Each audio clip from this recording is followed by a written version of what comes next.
बिस्मिल्लाहिर्रहमानिर्रहीम अस्सलाम वालेकुम वेलकम तुहद बेक लट सान यूट्यूब चैनल पे ये जन नाव cook with Ambreen sun अजिच recipe पालक तो सविट ठूल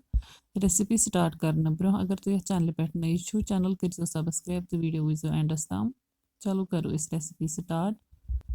ये पालक निम यह करो बॉयल लगभग 10-15 मिनट तो तम छलो सर्द आब तो चुड़ो अत सोरे आब तो अम पे नी ये ठूल नी मे ठूल 6 तो यम तह करो बॉयल 5-7 मिनट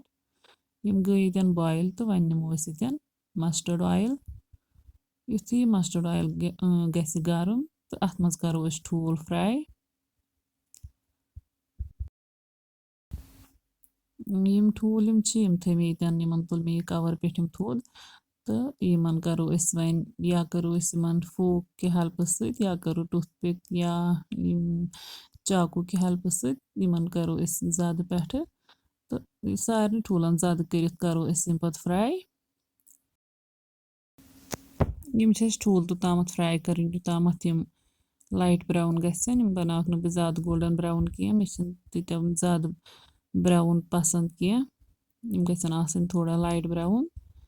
तो तोतामत करो यम फ्राई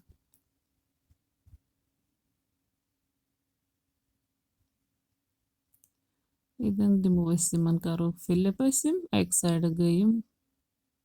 फ्राई वन करो यम बे साइड तो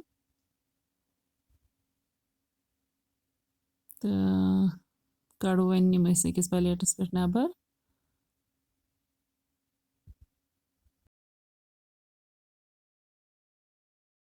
ठूल यु फ्राई गई तो अम पे नमो गार्लिक पेस्ट चमचा तो यह करो फ्राई युथ हल्का फ्राई ग तो अत त्रो वन पालक यस छलित थोम तथ सोरे आब थोमुत चिड़ित तो करो पालक तो फ्राई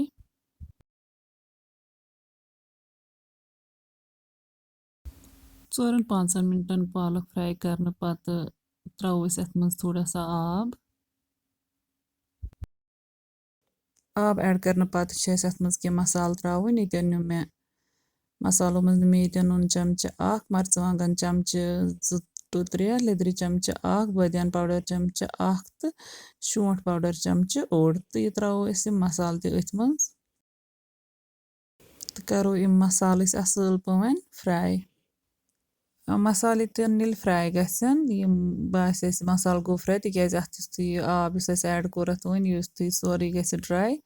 तो अत नेर तेल वापस तो करो अत मज फ्राई तमे ठूल कर तम करो अत मज वन ऐड